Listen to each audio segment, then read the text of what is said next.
Welcome to another episode of the 30-Minute Podcast. Full topics in half an hour for the intellectually curious. I'm Mariposa. And I am the IZZ.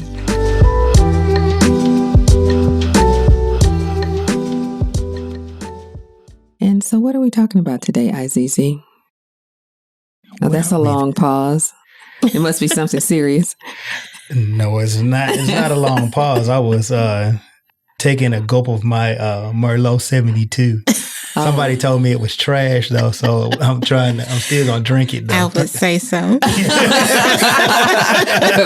cleared that up just right off the top. So I guess we don't need to introduce. We have would you consider yourself a sommelier? Yeah, so I'm a somm and W-CET certified. I'm a French wine scholar, certified specialist of wine. So we just jumped on into it. This is the 30-Minute Podcast with Wine with Regina. We're doing Wine with Regina today. Yes. So go ahead and introduce our guest. So welcome, Regina. You just did. She introduced herself. Well, thank you. Thank you for having me. Yeah, absolutely. Very proud of you guys. This is great. This is so awesome. We are looking forward to increasing our knowledge, our wine knowledge. Okay. And we have listeners actually in several countries. France is one. Okay. And I know there's a heavy French connection here, so not that type of French connection. French connection. Yeah, I thought this was wine. No, this cognac. That's a different French connection. Oh, okay. I was just making sure. You can explain the cognac and wine connection, though, too. We can talk about that because I know absolutely. You know. So you just gave us some of your credentials. But before we go into that, can you tell us how did you get into this wine space? Is this something you've always been doing or you always had an interest in, or how did you come to So it was totally accidental, I think. Okay. I did not grow up around wine. I didn't grow up on a vineyard or anything like that. I think my first exposure to wine was a business trip. I did not know what to order. My boss ordered us a Kendall Jackson Chardonnay. And so for years after that, I ordered Kendall Jackson Chardonnay wherever I went. So you can just tell where I've been going for like 25 to like 30. Yeah. And then new boss, new restaurant. It had a book of wine that had no Kendall Jackson. I could not pronounce anything in the wine list. Right. And the host for the evening said to the somm, I want something buttery and oaky. And so he brought back this taste of wine. And I thought, well, she didn't say, a name of a wine or anything. She just gave some notes that she wanted in the wine. And so when he brought that taste back, I thought, how did he know what to bring back? Right. And so when I came back home, I started to study. Started taking wine appreciation classes, and then I thought, can you get certified in this space? And I went down this rabbit hole and never came out. Okay. I started Corks Cuvée in 2014, basically as a consultancy firm, doing wine cellar management, consulting with small restaurants who wanted to create wine lists and didn't want to break the bank. And then in 2018, I opened the retail shop in Conyers, Georgia. Okay, Corks Cuvée. Mm-hmm. Give us a definition of cuvée. I'm thinking that means like the pinnacle or the finest of wines or something. So cuvée and champagne making, when they bring the grapes in from the vine, which are hand harvested, the first press gives you what is considered the tête de cuvée, and that is considered the prestige juice. So that juice is then put away for their signature champagnes, and then the rest they just put in most bottles. So the tête de cuvée, you're going to pay a pretty penny. So it is considered the best juice. That's in champagne making.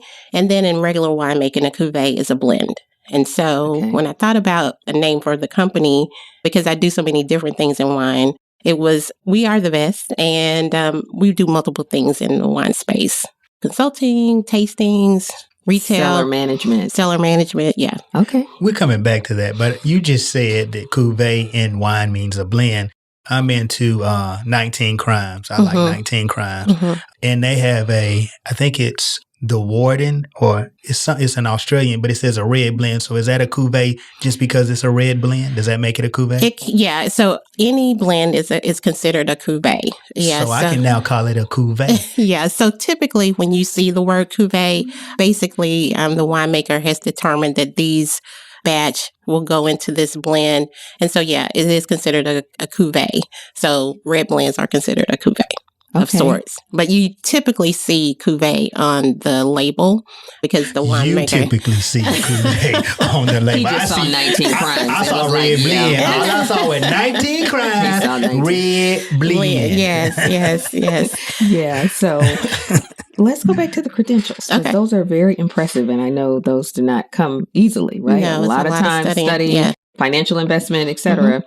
So CSW, FWS, W-CET, right? So can you break those down for us? Say that slowly again for us that are just getting into this. What were those credentials again? Come on now. CSW. FWS. W-CET. And what about SWV? Okay. TLC. There you go. All right. I'm just going to say somm. So, Certified Specialist of Wine is the CSW.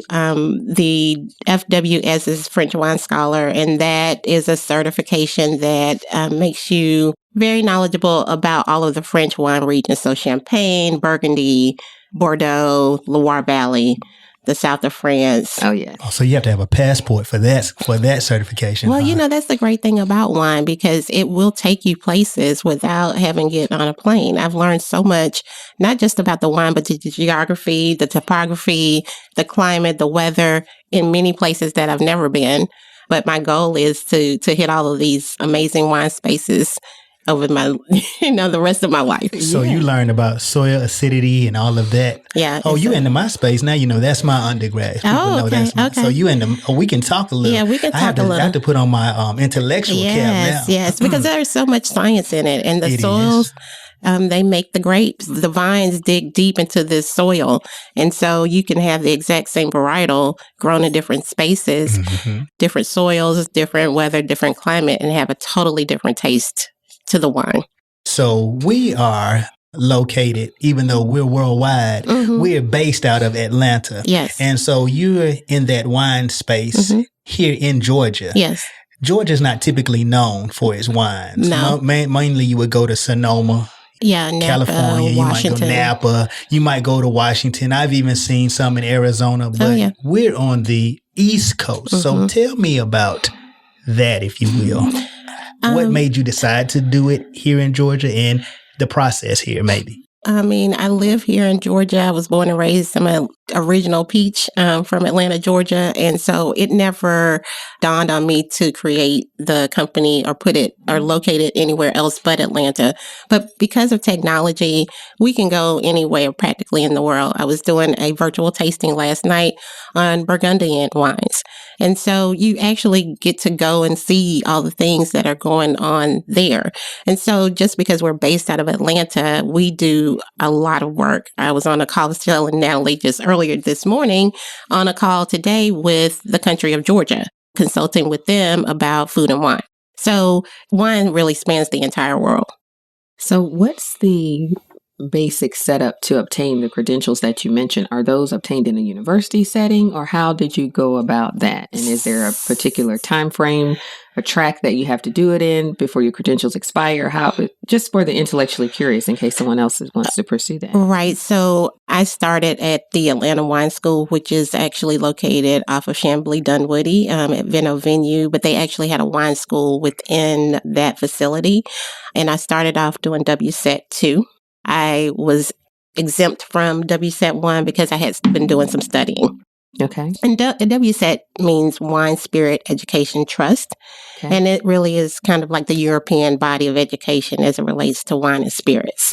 Masters of Wine, these are prerequisite classes for that program, and it's quite difficult. I'm sorry about that. So it's a quite difficult, very arduous process going through the studies.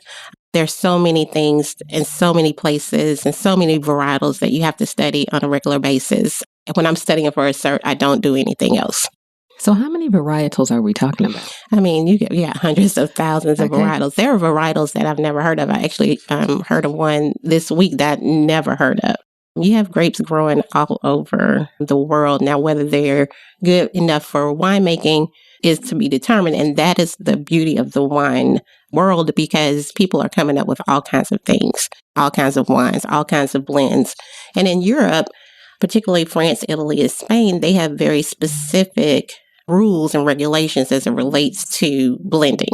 Okay. And so a lot of times, like with the Prisoner is a blend. Many of you may have heard of David Finney. Yes. The Prisoner is a beautiful red blend. He wanted to break all those European rules and blend things together that would never get blended in, say, Italy and France and Spain. Okay, so he innovated in that space, he was basically. a huge innovator. And the Prisoner wine put him on the map. For sure. That's one of the most popular ones. Yeah. So the French wine scholar, what made you want to seek that particular accreditation specifically? And I know that you've been to France and you have some affinity there, but what is it about that? Yeah, because one? I think it really kind of all started there. That's where, Bordeaux is, and that's where the 1853 classification came about. And so once you understand France, I think the other wine regions, you can understand them. But it really, to me, starts in France. So shout out to all our listeners in France. Yes. Yeah, for getting it started, right? Yes. And since we're giving a shout out to our French listeners as well as all of our listeners worldwide, we'll take a break for everybody to go get a glass of wine, and we'll come back with the 30-minute podcast after this small business spotlight. Weathered, Not Worn represents people who have weathered life storms to find joy in their sunlight. Their denim collection, their signature jeans, their camo collection, their crown collection, all new for the hat enthusiasts, their face mask, and Weathered Not Worn gear in a variety of hoodies, tanks, and tees. Weathered Not Worn, stating that we're weathered, not worn. WEATHREDNOTWORN.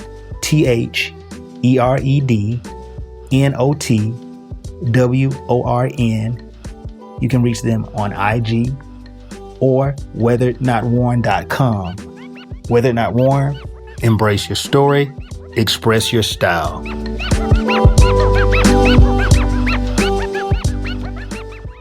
And we're back with the 30-minute podcast.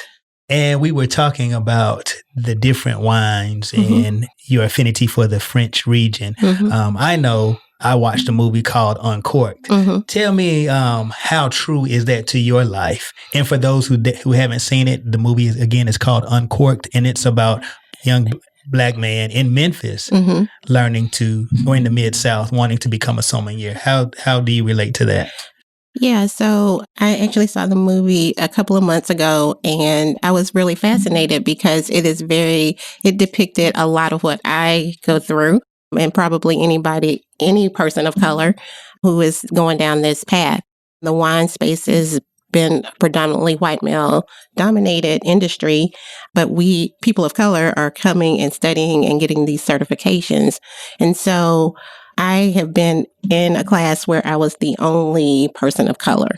And then the whole dynamic with his family. I love that about that movie because his dad was in barbecue. He wanted him to take on the family business. He had this whole other dream. And so when I talk to people about wine, they're like, oh, okay, so you're actually studying wine? Yes, I am studying wine. And so it is very intense. And so some people don't understand that path. So I totally could connect it with that character. And it's very true to form. So can you pair a wine with ribs? Oh, absolutely. You can pair wine with anything. I love to get a Zinfandel, a red Zinfandel with some honey barbecue sauce. That is some good eating right there and good drinking. A white Zinfandel? No. So let's talk about white Zinfandel. Okay, let's just talk about the classic. You said a Zinfandel. Yeah, say white Zinfandel, but you put it out there. So let's talk about it. Let's talk about it. Yeah. See, I'm trying to for the intellectually curious. Oh yeah, and I'm curious: is white Zinfandel even real? And what I mean by that is, you can drink it. It's real. Okay. Well, we see who is the white Zinfandel expert. I don't drink white Zinfandel. I told you, 19 crimes. Okay. Red blend. Okay. So it was so popular at one point. Like everywhere you went, white Zinfandel, particularly in certain communities and in certain restaurants, which will remain nameless. But I'm like, is that an actual varietal or is that just a concoction?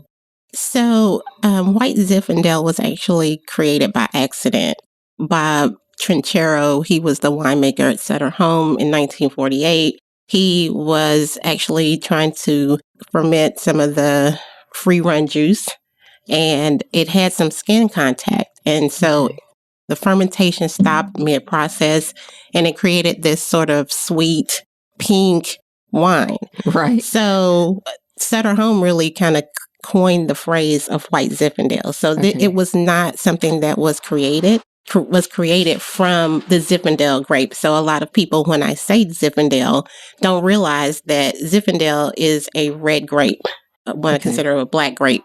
And so because of the skin contact, a very short period of time, it got the pink color, and then the fermentation arrest stopped the fermentation, because the fermentation process is basically this.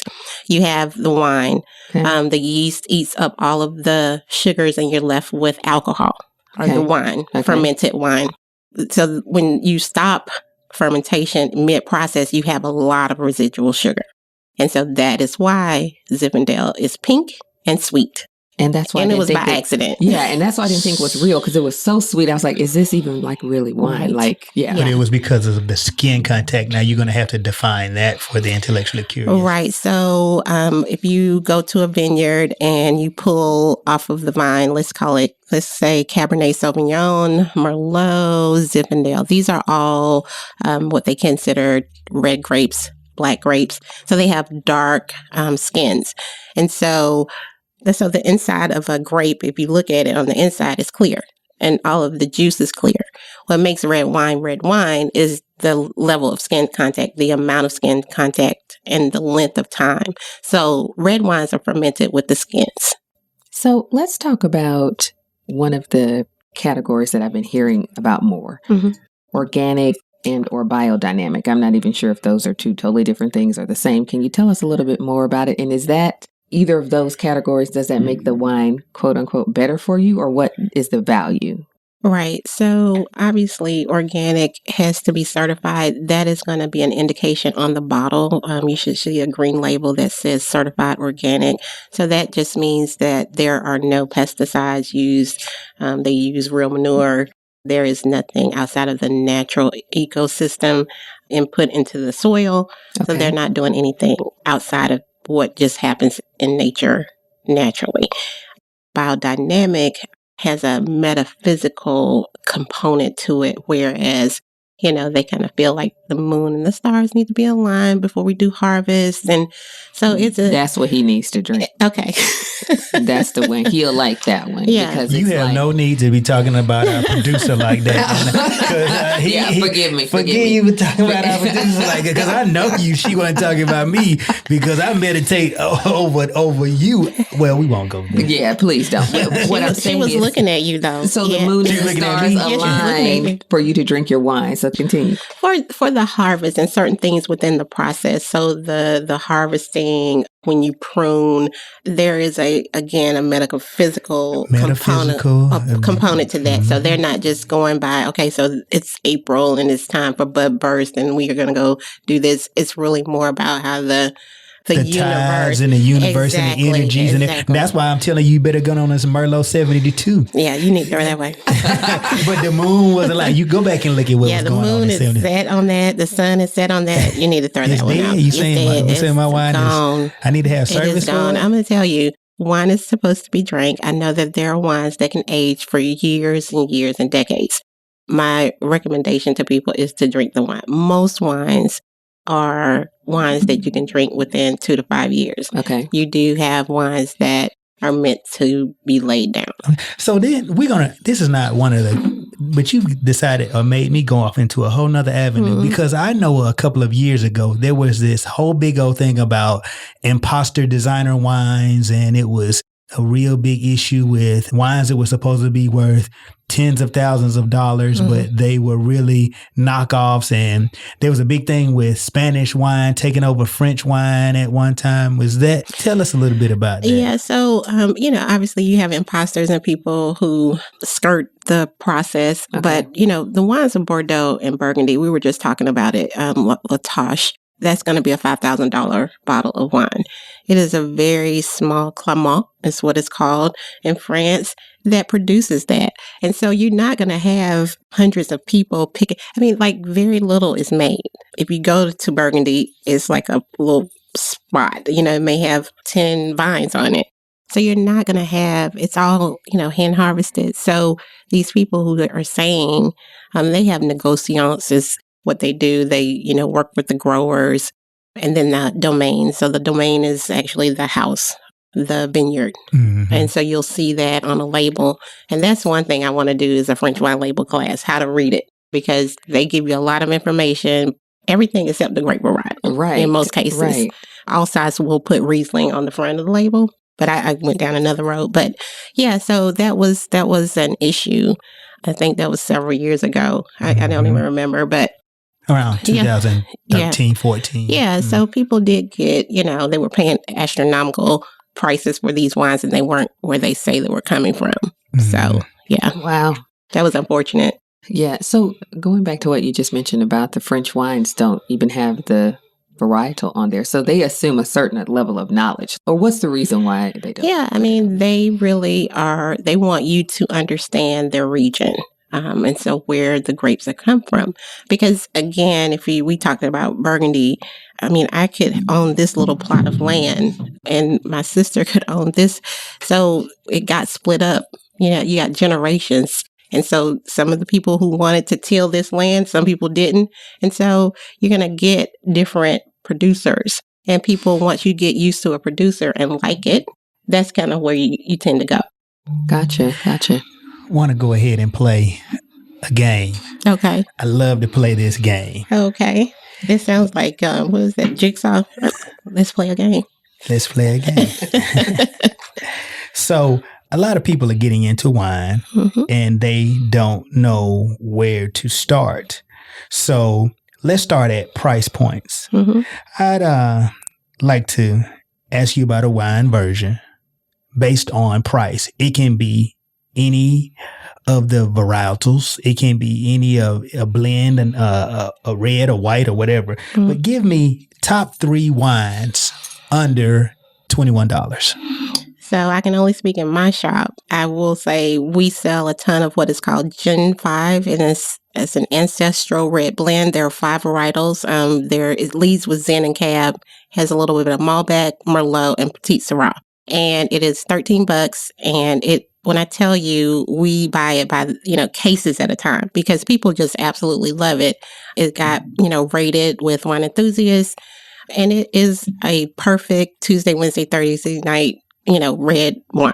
You can pretty much eat it with any. And you sell this in your shop? I do. Tell me the name of that shop again. We're going to say this a lot of times. It's called Corks Cuvée Wine and Gift Shop in Conyers, Georgia. All right. Corks Cuvée. Yes. Okay. And that first wine was what? It's called Gen 5 Ancestral Red. Okay. Yep. So that's one. Ancestral. I like that. All right. Yeah. That's nice. Give me another one. So McBride Sisters has a great Central Coast Chardonnay. It is delicious. And McBride Sisters is getting a lot of press right now because they're sisters. Yes, long lost sisters and sisters. Yes. So, I was slow on that one. Oh, they sisters and sisters. Okay. Yes. And they were both in the wine business. The McBrides. They didn't know each other growing up. They're and so they found sisters. out. Yeah, they found. No, they really are sisters? They really are sisters. But they didn't grow up together. No. Oh, this is a story in this. We only got time for this. Okay. We're going to come back to this. Yeah, so it's $16. Say that again, McBride. The McBride Sisters. Okay. McBride Sisters. And what's the one? Chardonnay. It's $16 and it's delicious. It's out of California. They have vineyards in New Zealand as well. Awesome. New Zealand. Okay, and give us a third one. Bull by the Horn is my go-to cab. I like that. I like the name of that. Yeah, so McPrice Myers is out of Paso Robles, California. He looks like a big beer guy, but he makes some really elegant wines. His high-end wines are $80 to $100 a bottle. He came back through to do something called a Blue Collar Series where Bull by the Horns is the cab, Right Hand Man is the Syrah, and High on the Hog is the red blend. So all of those are straight line price at $20. High on the Hog, I think, because I like the red blend, so I think I'm going to go there. But you said Bull by the Horn is the cab for those cab drinkers. Yeah, I'm going with the High on the Hog because I like the red blend. Yeah, we do well with all of those. He has amazing wines. Okay, we're going to keep on playing. Okay. So now, $25 to $32, $33 if you will, $25 to $33. Give me top 3 wines. Okay, so, we're in summertime in Georgia and the humidity is high. I love drinking rosé.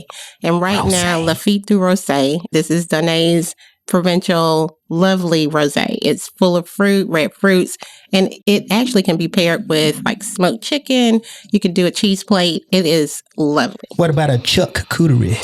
You can do a charcuterie. Yes, you can. I said a charcuterie. I do my own. I don't eat a lot of meats, but when I do a charcuterie. Okay, well, go ahead then. But the real name is a charcuterie if you want to be fancy. Yes. But I'm Chuck, so it's charcuterie. This rosé got 90 points by Wine Enthusiast. He is getting a lot of press. Yes, I recommend this. I can't keep it in. I just ordered actually while I was sitting here because I have some customers that will be highly upset if I don't have it in tomorrow. Oh, that's what you were doing over there. You were ordering that Lafite du Rosé.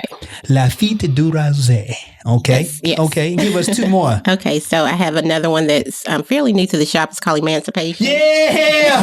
That's our favorite word around here. Ding, ding, ding, ding, ding, ding, ding, ding. Word of the day. Word of the day. Emancipation. Yes. So this is a lovely Rhone varietal blend. And when I say Rhone varietal, I mean Grenache, Syrah, Mourvedre. So it is that GSM. Yummy. It's that big, rich, lovely, very smooth tannins.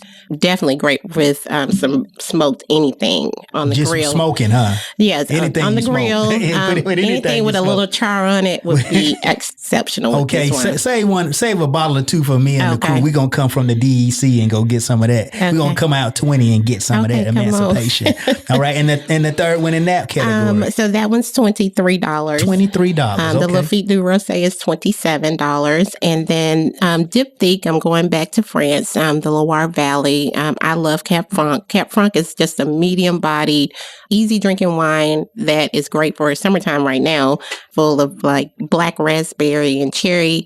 It is lovely, and it's in the Bourguil region of the Loire Valley, and it's just lovely. That sounds like that goes good with a cheese plate. It will go excellent with a cheese plate. What sort of cheese would you say? So a manchego, you could do any kind of goat. We do like a blueberry goat. I love the manchego, blueberry manchego. Yeah. You can get that at... Oh, I can't tell. We're not shouting that in the grocery stores till they start paying us. How much was that? Tell us that. It was $19. Diptyque. Diptyque, $19. Yes, okay, let's finish it up. I got one more set. I was going to say under 50, but under 60 because I messed around and went to California and spent, first of all, I drank a little bit and then they told me it was $58.99. So under $60. Give me 3 under 60. So I'm going to go with champagne. I always like to do some bubbly in the mix. Arbray Champagne is a Premier Cru vineyard and it is $48 and it is yummy, yeasty, biscuity, everything you want in champagne. And then again, it's a Premier Cru. And when I say that, there are levels, Grand Cru, Premier Cru, and the bulk of what you're getting out of champagne is Premier Cru. So it's a champagne. It is. So forget Moet. Go with this. Well, yeah. I mean, Moet, they have huge marketing behind them. I have no problem with Moet. I love all champagne. Oh, no problem with Moet. We love Moet, but this gives you some other options. You're right. I just want to sometimes not pay the $100 for it. You know what I'm saying? So give us a shout out to Moet, but also shout out to Arbray. Yes. Arbray Champagne. Okay, $48. $48. Okay. And then I'm going to go with Cask Syrah. It's 100% Syrah. This is coming out of Paso as well. It is a big boy. It's lovely. It's about 14.2% alcohol. So a lot of people think that you can't get there with wine. A lot of wines are huge. Yeah. So this is that like when you say the Syrah, that's like sweet Syrah and then the regular Syrah? So we get this question a lot. Syrah and Shiraz is basically the same grape. In France, they call it Syrah. Syrah. And so like Ciroc, but without the rock. It's Syrah. It's Syrah. Yes. Okay. No C. No rock. It's not Ciroc. Yes. It's Syrah. Syrah. Yes. Or Shiraz. You've seen that. SHIRAZ. Yes. Yeah, so this is a lovely one. It's $50. It's one, you would take to a dinner party. I think it goes very well with food. It's yummy. And one more? So I'm going to do a Pinot Noir out of Napa. It's called Eternally Silenced. And this is coming out of that whole Prisoner line of wines. And if you see the bottle, it really is basically a wax over this man's head. So he is like eternally silent. Wow. Because they have some really funky labels on those Prisoner brand wines. Mm-hmm. But this is 100% Pinot Noir out of Napa. So it's going to be really fruit forward, a bunch of red fruits. It is delicious with lamb. I love it with lamb. If you don't eat meat, any type of protein will go really well with this. It's interesting that you said they have some funky labels because there are a lot of people that shop by the label. Like that's what catches your eye more so than knowing a whole lot about the varietal. And is that the same one that has Snoop on it where the eyes follow you? Yeah. Snoop got into it late. I'm telling you, it was, that is weird. Yeah. I don't know if you have to have so many glasses the eyes start following you or what. But there's an app too where he'll talk to you. Yeah, he'll talk. I'm going with that Emancipation. Emancipation is delicious. We brought it in and it's been a hit. Well, we need to reach out to them. Yeah, for sure. So tell people where they can follow you. I know you have a blog, you have cellar management, in addition to the actual wine shop. So our website is www.corksandcuvee.com. We are on Instagram at Corks and Cuvée. We're on Facebook, Corks and Cuvée. Awesome. So, with that being said, I believe this episode is going to be one of those episodes where we're going to have to bring you back. Because I know this one, with usually 30 minutes, I am the IZZ along with Mariposa. And our special guest, Wine with Regina, Corks and Cuvée, 30-minute podcast. Until next time.